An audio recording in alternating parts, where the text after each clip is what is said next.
The topics and opinions expressed in the following show are solely those of the host and their guests and not those of W4CY Radio, its employees, or affiliates.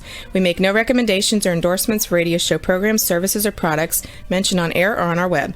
No liability, explicit or implied, shall be extended to W4CY Radio or its employees or affiliates. Any questions or comments should be directed to those show hosts. Thank you for choosing W4CY Radio.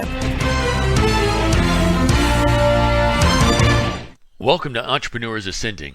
This isn't just a podcast. This is a call to action for all entrepreneurs who are tired of seeing their businesses and communities suffer while big business continues to grow by the billions.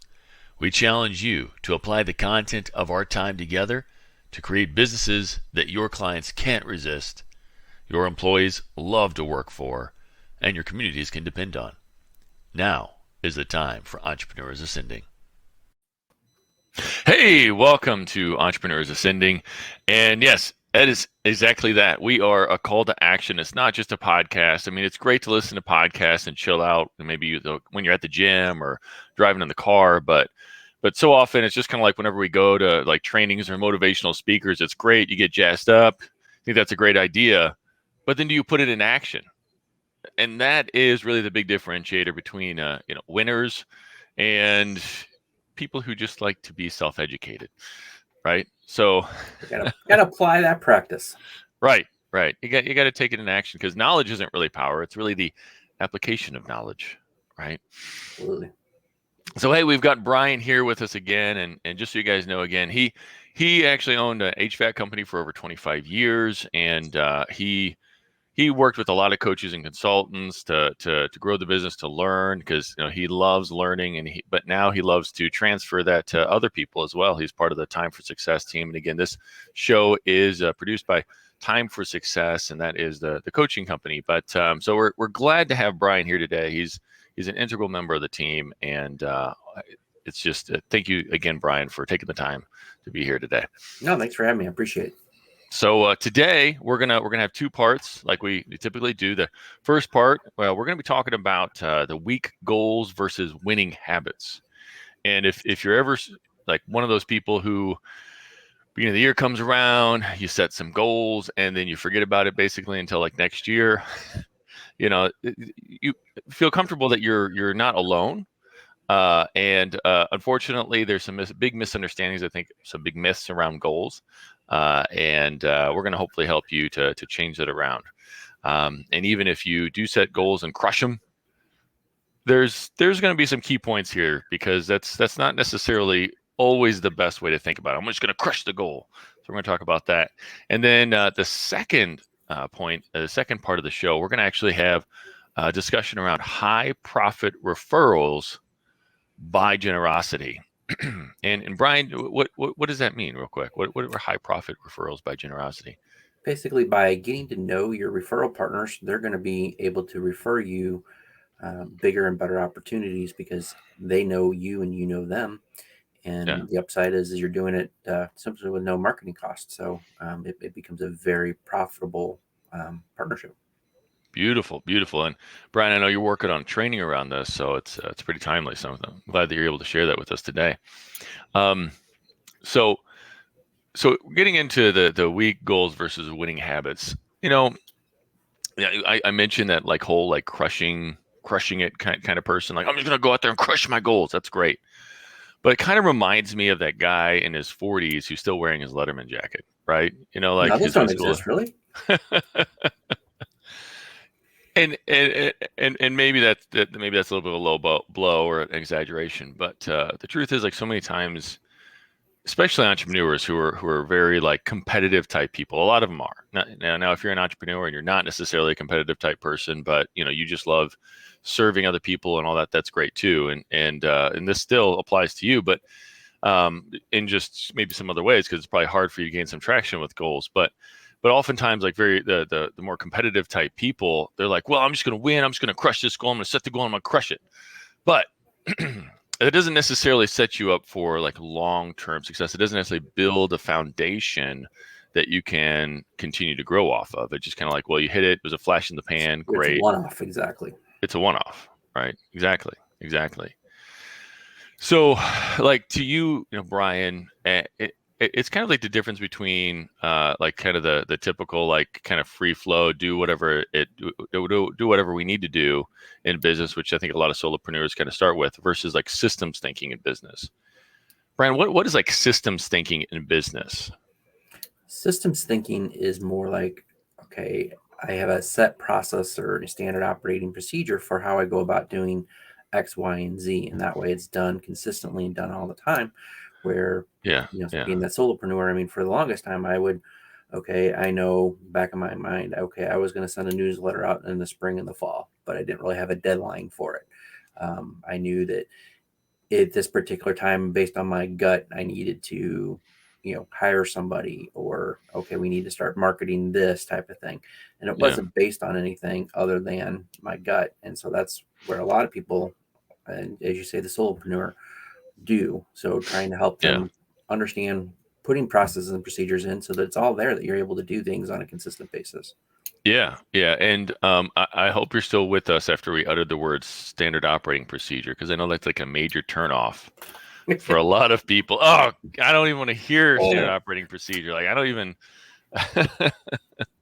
systems, processes, now you're gonna tell me like write these things down. No, it is important, but we're we're gonna focus primarily kind of on how it applies even to like your personal business or your personal life here. I'm sorry.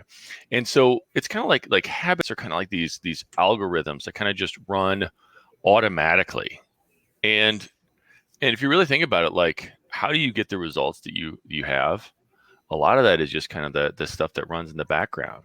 Like it's those current habits. Like if you keep wanting to wake up early in the morning and you roll over and hit the snooze button, there's some current habits there, right? You're rolling over, hit the snooze button. It might be going back to sleep issues or something like that. And I know a lot of people struggle with something like that, right? But that's just a current habit. So a lot of times we kind of want to beat ourselves up, like, oh man, I can't believe I'm doing that. But if we just think about it, okay, well, it's just a habit, it's just a routine that I've gotten into. All I got to do is change that. We can get different results, because goals are honestly just a different set of results than what we have. And just like with a computer, if you want your computer to kind of run a different program, you want to see something different on the screen. I mean, you got to have like different kind of like coding, different algorithms, different patterns that it's running. And we're the same way. Yeah. Have you ever experienced the yo-yo effect, Brian? Many times. Yeah. Diets for sure. Reading, read for a good amount of time, and then you just stop and get back to it, or a little bit here and there. So absolutely, I think most people do yo-yo of a lot of things they do. Yeah. It's like it's kind of what the typical pushing for a goal is. It's kind of like we work really hard, we hit it, but it's not necessarily about the consistency. So it creates this yo-yo effect. I saw a great talk by Simon Sinek talking about how too often, we measure success in business even as, okay, well, we got to hit this profit, right? If you don't hit this or this number, the sales, like especially on a sales team, it's like, well, your goal is $1 million in sales, and reward those people who like push really hard at the end of the quarter and they hit it, right? Like it's kind of like most of the time, and then most of the quarter or most of the year, and then all of a sudden at the end there's like this big push and they finally hit it. As opposed to people who are, like other teams that are like consistently showing results, consistently growing, and maybe they didn't get as much, but they were like consistently growing through it wasn't like this weird like curved line. It was like a good straight line showing those consistently growing results. And really, Absolutely.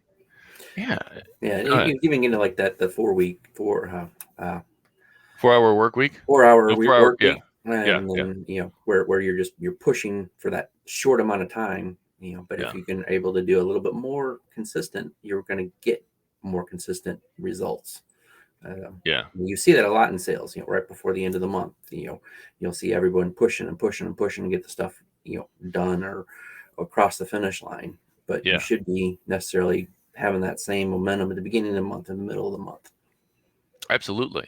It's kind of like the difference between, like, I think it requires a perspective shift. It's like we're going to win the moment, we're going to win the quarter versus winning every day. set yourself up to win every day, and you're going to get better long-term results. And make those wins small. They don't have to be huge wins all the time. Make them small wins and start building on those small wins. That is a great. And that's the consistency that'll get you those big wins. Yeah, that's a great point. That's a great point. Like, are you familiar with SMART goals? Of course I am. Yeah, of course you are. Of course, right? Of course. Of course, we've talked about this. But what's the difference between like a SMART goal versus like the BHAGs? Are you familiar with those too? The big, hairy, audacious goals. Yep. Yeah. So no, I mean, smart goals are something that you're planning on, you're working towards and to. You've got specific metrics and those things that you're really working towards and for, and they are ultimately realistic that you're going to get to them in a set amount of time. Where these big hairy goals, you can it's great to have those 10x goals, those huge goals, but are those attainable typically in the short term? Not really. But a SMART goal can be attainable in that short term. Yeah, it's interesting because I think the quote is like you sorely underestimate you overestimate what you can do in the short term, like in 1 year, but you really underestimate what you could do in 10 years. So I think I saw a meme. I think it was just this morning, and it was a great reminder because I think Facebook was founded in 2004, or That's right. yeah. So in 16 years, Zuckerberg has built this monstrous multi-billion-dollar business. Yeah, I think 2004 he was still operating out of his dorm room. Mm-hmm. Think about that, 16 years.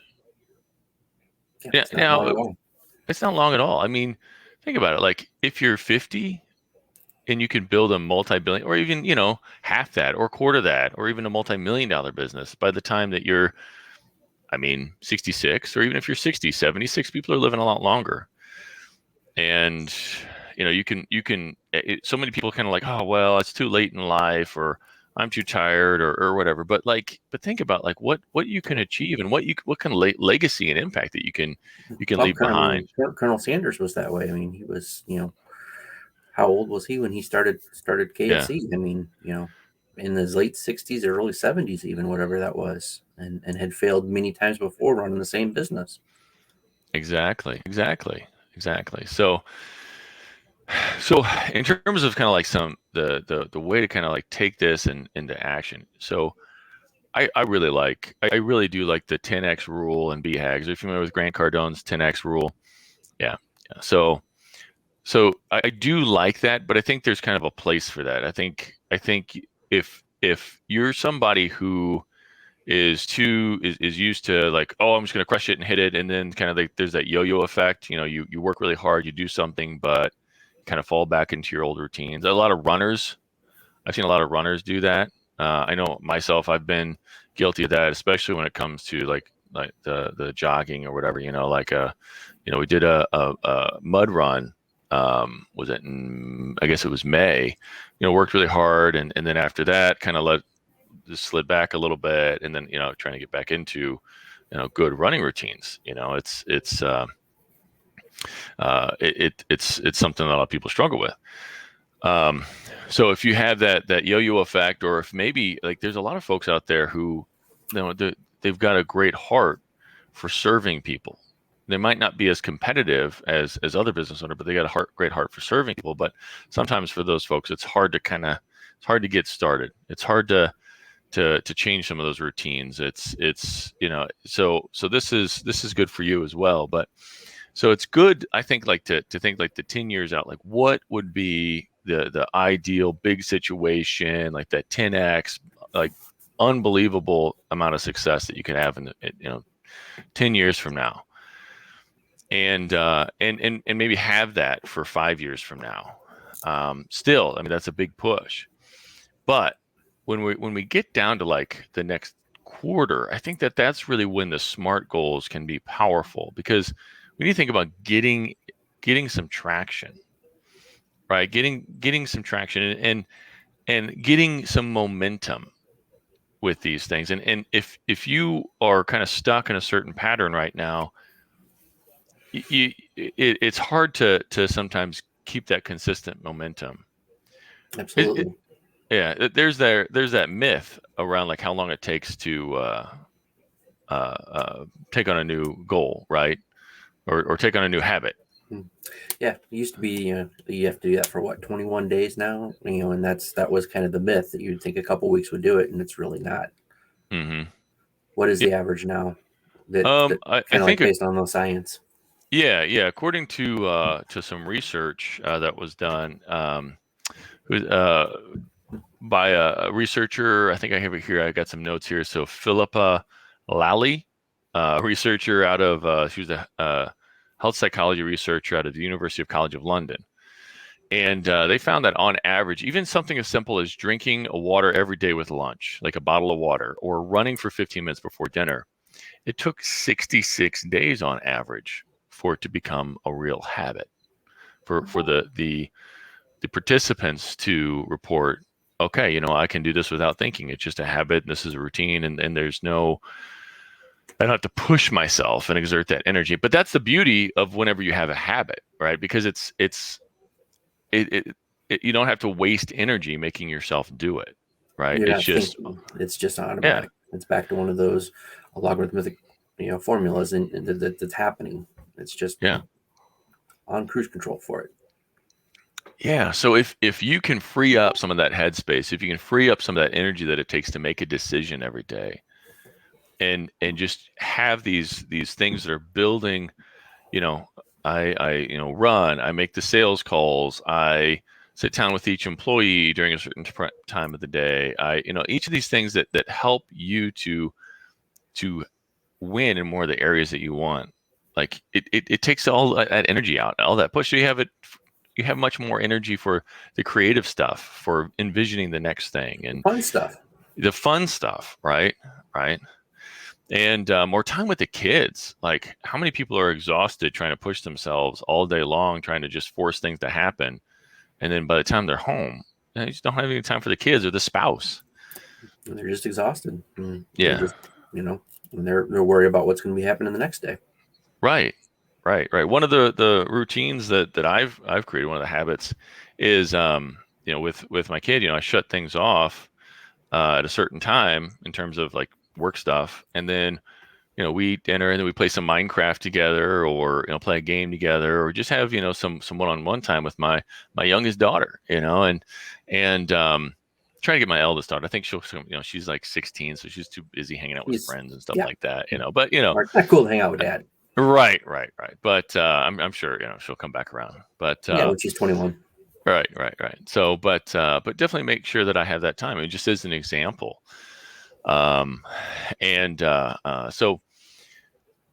So I wanted to kind of circle back around to SMART goals, because we've talked about what SMART goals, and not everybody necessarily knows what a SMART goal is. So a SMART goal is specific, meaning that we answer kind of the questions of the who, where, what, why, when, that sort of thing. Like, you want to make sure that, right. So it's different than just like, oh, well, I want to get in shape, right? It's more like, I want to go to the gym 3 times a week, eat twice as many vegetables. Be a lot more specific about what you mean, like being healthy, so, or eat so many vegetables a day or something like that, right? Measurable is where it actually, you can put a number to it. Yeah, it's got to be a time frame, and not not the 10-year time frame. It's a much shorter time frame. Yeah. So how can you measure it, and based on that time frame? Actually, one of the things that I do, so I created a worksheet. So with our clients, we actually do a quarterly goal planning session, and the reason that we do that is because goal setting and goal attainment is really a skill to be developed. It's not just something that you fall into one day. It's not really as easy as we make it out to be. It really is a process, a skill set. And so when we talk about making it measurable, I even say like, okay, what is your threshold for success in a given day? So, if you're going to go out and run, what is the threshold for success? Is it so many miles in a day? Is it so many minutes of running in a day? And then you'll mark that as success. You can run a little bit longer if you feel like it, if you've got the energy, but like, let's say if it's 15 minutes, then you mark that day off as, okay, that was a success. It was I complete. got it. Right. So, so you have to make it measurable, and then achievable. Achievable. You can't like we said, you can't throw these goals that are out there that you're never going to get to, because then you're going to stop doing them. Exactly. You're never going to see that finish line. Yeah, I love James Clear's book. So I'm standing up. Yeah, so I got a standing desk, so I'm not sitting down. Hopefully, I'm not moving around too much, but it just kind of helps me to have more energy. So I hope that's all right. But I just kind of did a little hop as I shuffled my foot. If you're just listening to the podcast, but You with so you with more energy, that's scary. hey, I keep it pretty chill, keep it pretty real. But all right, so achievable. Like, I love James Clear's book, Atomic Habits, and it really does talk to you about how to make things achievable, even like the psychological principles. And one of the things it talks about is just breaking it down to like 2-minute increments at first. If you've never gone to the gym before, just say, I'm going to go to the gym even one day a week and work out for an hour. Like that's crazy. It's just not going to happen for most people. And it's not going to happen in a consistent way. I mean, even if you win for a few weeks at the beginning of the year, like a lot of people do, you see the gym, the difference between the gym, like January 2nd versus February 2nd versus March 2nd, right? Like we've kind of actually learned not to be consistent with our goals. We see a lot of other people and we see that it's okay not to be consistent with their goals. And so we kind of throw it out the door, and we think that the only thing that matters is if we go after some big goal, right? Most people don't think that way, so it has to be achievable.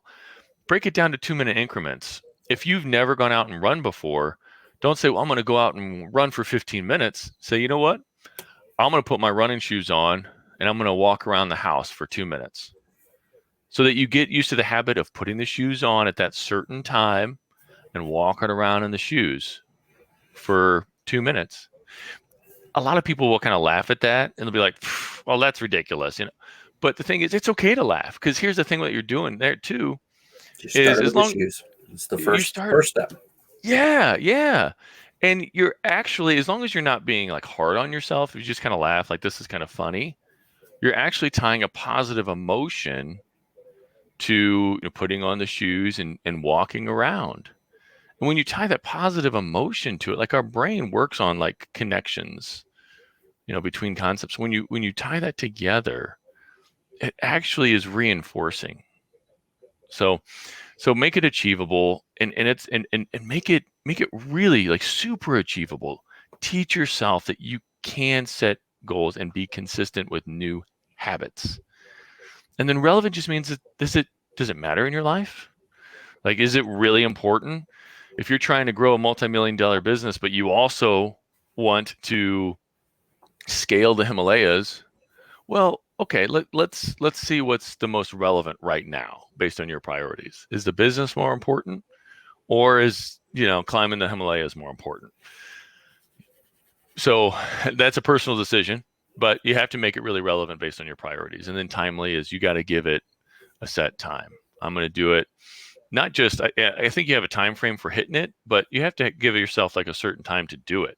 I even argue like you need to put it on your calendar at a certain time, so that you have that there. You have the reminder.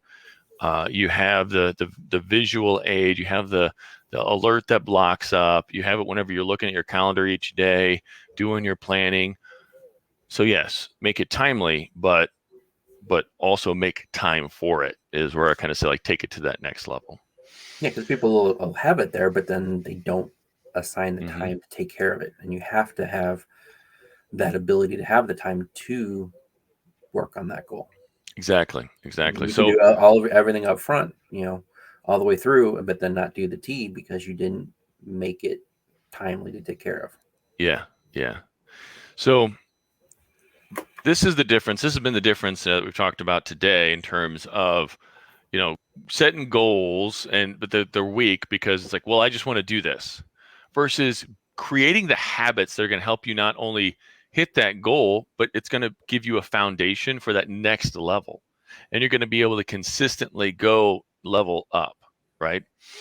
So here's some of the steps. Identify, what your big goals are. The big, hairy, audacious goal is great. Like, get a big vision that excites you for 10 years from now. It's okay to overestimate what you can do for 10 years from now. And then plan your SMART goals for the next 90 days in a way that's going to build the habits. Identify the habits that support those goals and those that don't. Schedule the new habits. Put it on your calendar. Find an accountability partner. That's kind of that extra thing. Like, you need accountability. Yeah. Accountability partner who's going to hold your feet to the hold your feet to the fire, or like even a coach or something like that, and just give it some time, at least 66 days. Don't beat yourself up. But it's time. It's halftime, so I want to go ahead and we're going to roll the commercial, and then we're going to get right into referrals through generosity. I'm going to let Brian. I'm going to talk with Brian, and let him kind of explain some of this aspect of the training that he's doing to give you some actionable steps from today. So please run that commercial, Jason. Thanks. Have you been suffering from chronic pain, disease, or sleep disorders? Did you know that 75 to 90% of disease is caused by inflammation in the body? The sad truth is, most doctors just treat symptoms rather than finding and fixing root causes of inflammation. If you want to fix your health problems, then finding and fixing the cause of the inflammation is a must. It's time to demand this for your health care and start living life to its fullest again.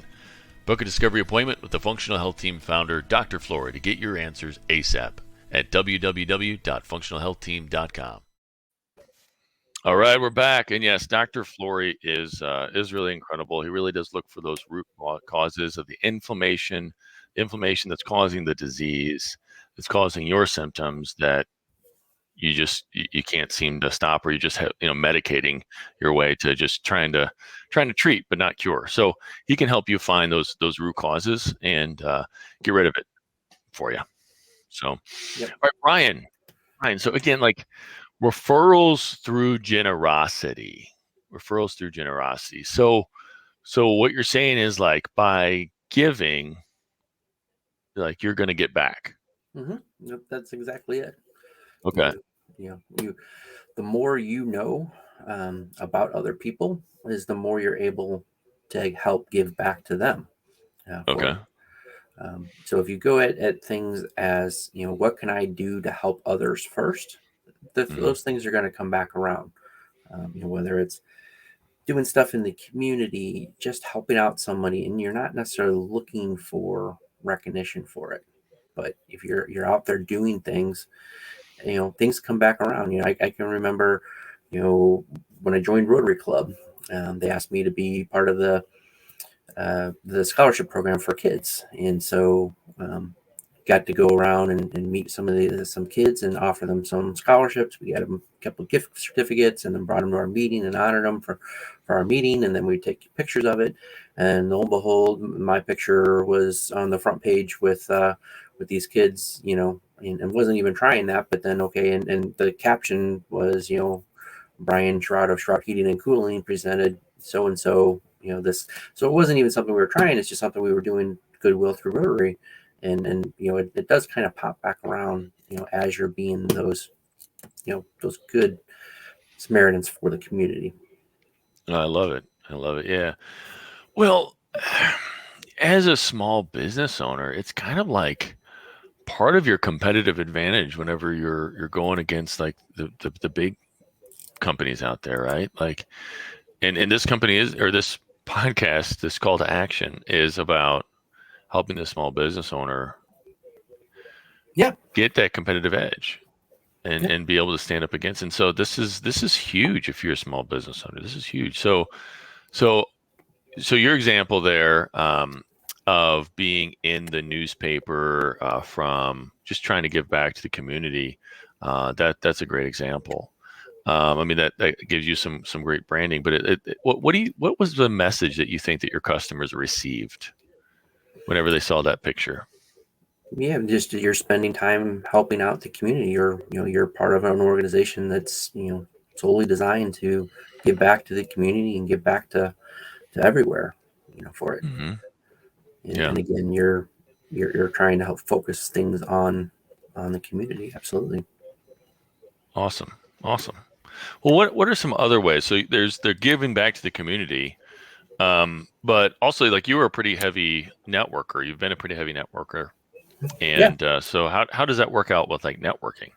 Yeah. Well, I mean, I guarantee, you go to all these networking events and you get these business cards, and you're have a stack of business cards sitting on your desk or in a drawer, and you come back from a meeting. What do you do with those? You throw them on that stack, and they just continue to grow, and you don't really, have anything to do with them. So right there is a gold, just a sitting gold mine of opportunities for it. So if you can come up with a way of getting to know those people, so develop a system, like an 8x8, where over 8 weeks you touch them 8 different times through 8 different mediums, and set up a time to be able to get a meeting with them, and then you're going to be able to go sit down and find out about them. I like to use that acronym FROG. You know what that acronym is, Matt? Can I throw one on you? Yeah, yeah. Oh, you're gonna ask me now? It's Yeah. all right, sure. Family, recreation, occupation, and goals, right? Yeah. Well, good. I'm glad you were able to do that. But if you're sitting there and you're asking, you're in these one-to-ones, and it's not just, hey, give me business. That doesn't work. You have to get to know these people, and so by just having great conversations, if you're sitting there and you're asking, okay, what is your family? What do you like to do? What do you do for fun? What do you and your family do for fun? Your occupation, of course, that's why you're really kind of there. You're wanting to know what they're doing and how you can help them and they can help you. And then ultimately too, just trying to find out those goals. What are they wanting to attain? And so once you know that, then you can sit there and ask them, how you can help them attain those goals. And it really just kind of becomes a great way of being able to have that synergy of working together with them. And then, Yeah, sometimes after you meet with these people, they might be a good fit. They might not be a good fit. But yeah. then Well, to continue to follow up with them, that's the other thing is people do, the BNI, the one-to-one networking meeting. And, yeah, you might get together and learn all that information about those people. But then the next day you forget all about them and they yeah, forget about you. yeah, So what do you do with that information afterwards? What do yeah. you do? No, that's a good point. And we had a viewer comment. Hello, I'm Nova is the name. So hello, I'm Nova. Thanks for thanks for watching the show. Had a great point. Says he or she says don't take business cards anymore. I send them my branding page and have them sign up for email or community number. That's fantastic. Yeah, That I is mean, great. especially with COVID and people kind of being afraid of shaking hands and all that. Yeah, I started using a digital card even before COVID, but it was really handy because yeah, I would be able to send them my information digitally, and then you actually end up getting their information because you can do it a couple different ways. You can send it to their email, so you immediately get their email address, or you can send it to their Next. their cell phone, so you immediately have their mobile number rather than like sometimes you just get like an office number or whatever, so you immediately get their mobile number as well, and you're immediately in their phone where they can just download that contact card right into their phone. But I like that idea of also sending a branding page because, like, if you send them that, then you can have them put in their email address, and if they put in their email address, they can do it like an opt-in. So they opt in, hey, can I send you my page? It's got all of my information on there, my contact card, but also, would you mind signing up for my informational newsletter or business tips or something like that? I'm just curious, Helen, I'm Nova, if you're still on here. Like you said, you have them sign up for email or a community number. Like what do you do to follow up with that? What do you do to add value? And that's that next thing too. Like you have to add value to people who get on your list. A lot of people just send out like the next bargain, But these days, I think part of that idea of generosity is like, how do you bring value to a relationship first, as opposed to trying to get value from it? Is that a fair way of putting it too? Absolutely. And you know, and it's small things too. Just like if you know, they like Cardinals or they like the Blues, it's a great thing just to mail them a calendar of the Blue schedule or the Cardinal schedule. Mm-hmm. And it's just a touch for it. Or small things of if you see their picture in the paper, or you can set up Google alerts, for small things like that, where, their name is mentioned. You're able to do that. You can capture that and send it to them, print it out, send it to them, say, hey, congratulations, I saw you on this.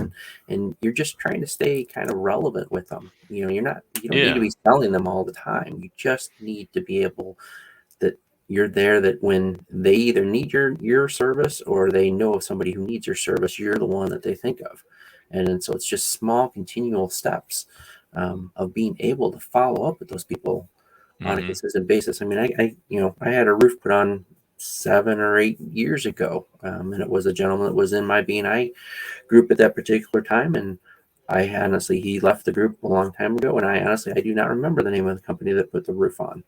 They did a really, really good job, and they actually, did 2 or 3 houses around me and my neighbors as well, and would really have no problem referring them, but I don't remember who they are. So just that simple follow-up, even after you complete a sale with somebody, continue to follow up with them, even if it's, nothing that you're trying to sell them, just to say, hey, here's Cardinal schedule, here's something just in general going on in the community. Those are the small things that really kind of pull out, and, through that generosity, you're going to continue to get business in return. Yeah. Yeah. It's kind of like, that old adage that they don't care how much you know until they know how much you care. Mm-hmm. Right? Absolutely. Yeah. Because they're not going to know how much you care until they need it. And so by being able to continue to do those things, it's there. Yeah. Yeah. All right. Hey, Nova. So, for example, I'll have them text at a certain number that's automated on the intro. As I'm talking to whomever, I'll say, I'll send you a few invites this week to our Zoom trainings. And throughout the week, I can send them a community blast, or I can text them individually to confirm invites.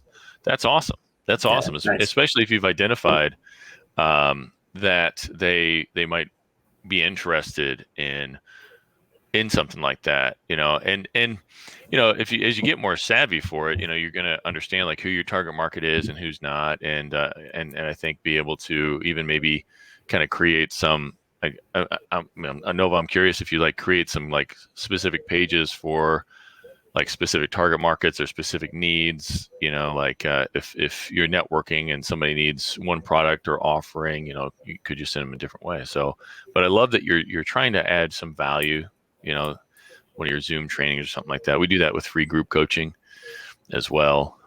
Just trying to add value to a relationship first, which actually our next free group coaching is this Friday. Friday, yes. Yeah, Friday. 8 a.m. Yeah, 8 a.m. Central time. Yeah. So I put that link in the chat there. Yeah. So if you have that one, Jason, it's the freebusinesscoaching.eventbrite.com. So if you want to put that in the little scrolly thingy at the bottom.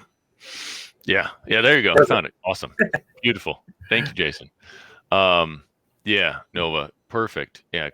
Each contact can be categorized. Love it, man. Or woman. Sorry, person.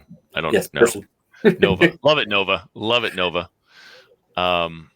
So what's like another great way to ask, like to like ask for like recommendations or something like that with this?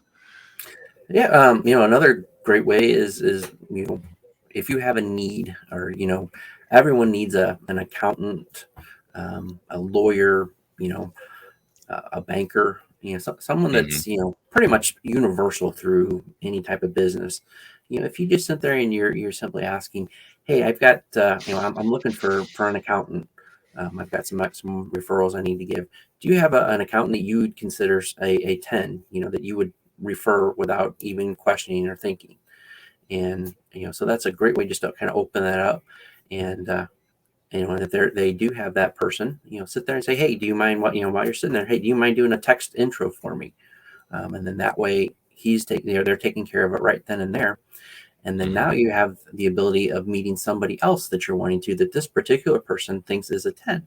And, that goes a long way. And then when you're having that conversation, with that particular person, you're saying to say, hey, Matt, said you're a 10. He said you're the best accountant that he's ever worked with. And so, I want to meet you. I've got some clients and some people that I could possibly refer you to.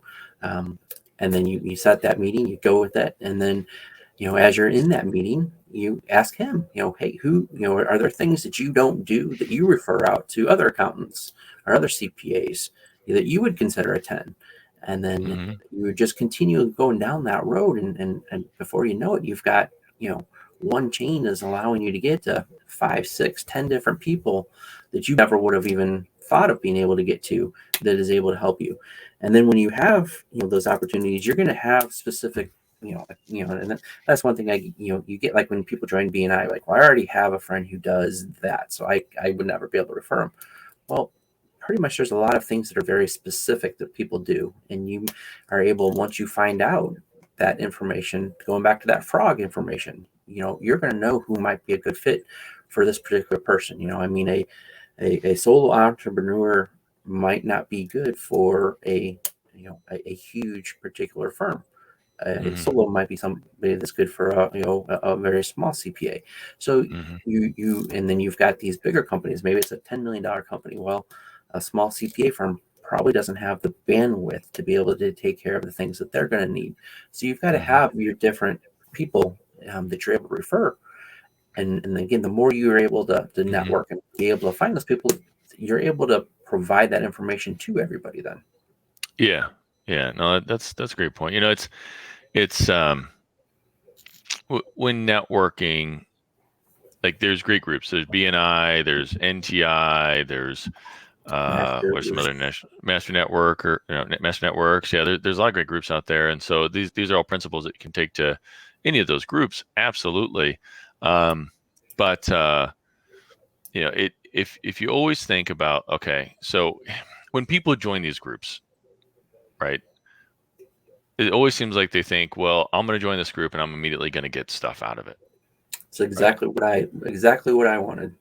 And I can go back to my example with the Rotary. I joined Rotary and BNI in the same week. Went in expecting to get referrals out of BNI and nothing out of Rotary. And it actually ended up kind of going backwards of that.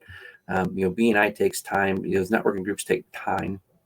Everything takes time to build that trust. But, doing those things in the community, you built a lot more trust with, the other people, the other members, when you're showing up and you're doing those things, and you got a lot more out of it very quickly.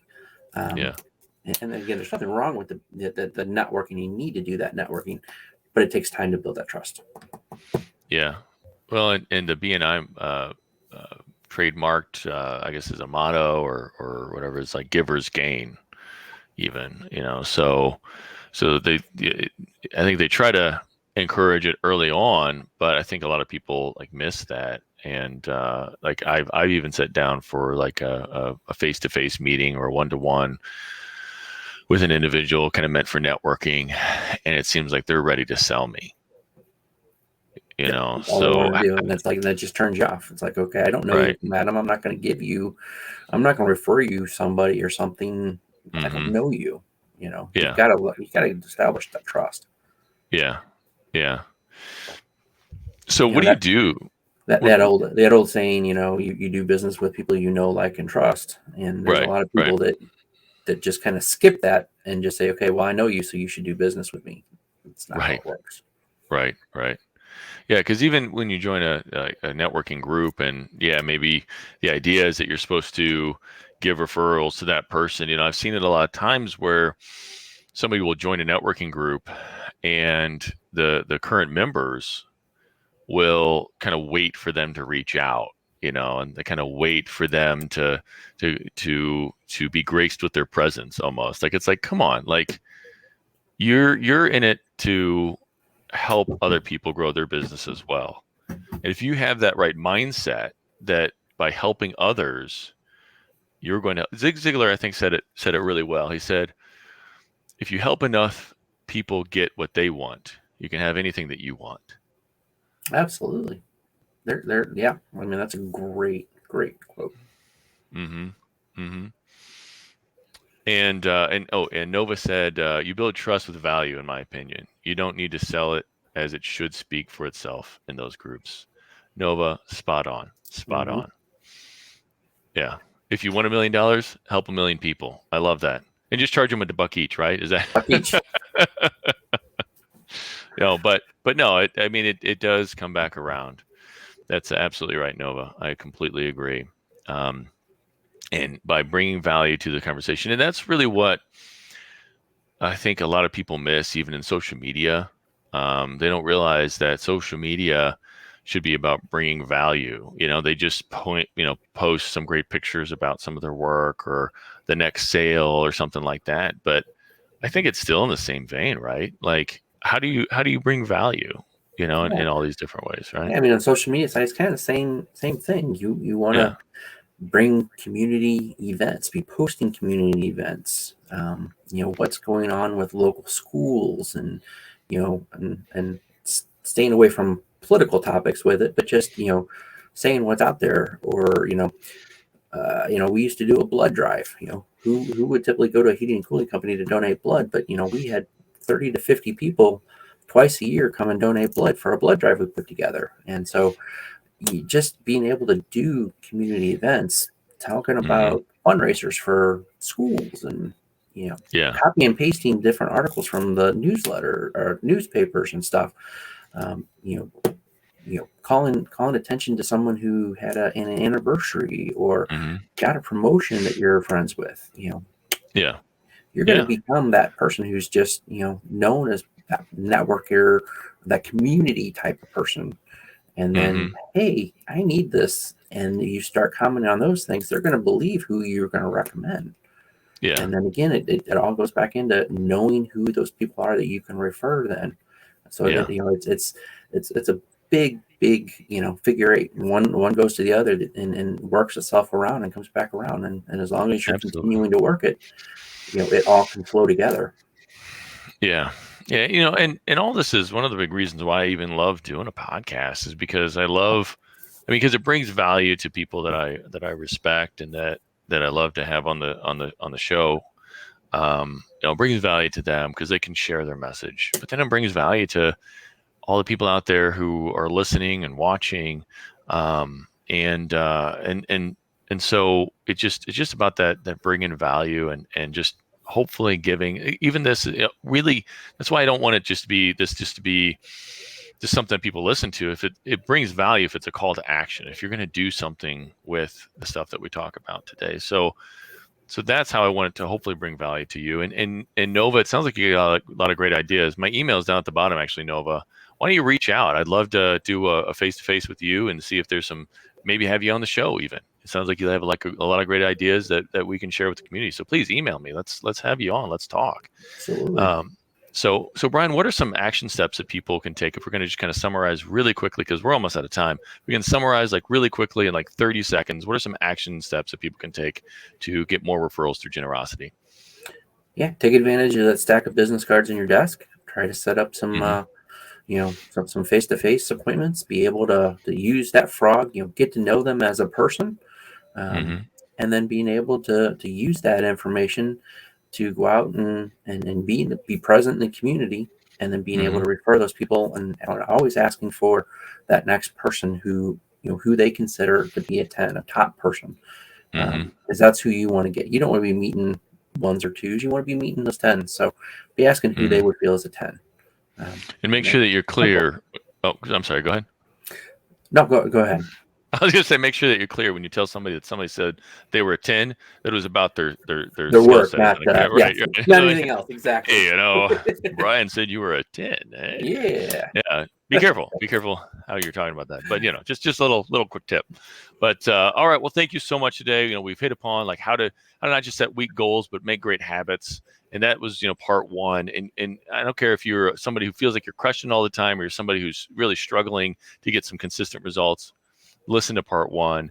That'll make a difference in your life. And then generosity through referrals. That was part two. Thank you so much, Brian, for being on here. We're going to be doing a training on that here coming up. And don't forget about free group coaching coming up this Friday, 8 a.m. Central, freebusinesscoaching.eventbrite.com. Or you can just email me at matt@mattbarbey.com. I'll send you the link. I would love to have you there. Thank you so much. Have a great day. Take care. Thank you for being with us today. But now is the time to put what we talked about into practice. Remember, your family, employees, and community are depending on you to rise up and win. The great news is you're not alone. You're part of a resurgence of entrepreneurs who are ready to take their business, life, and impact to the next level, and we're going to do it together.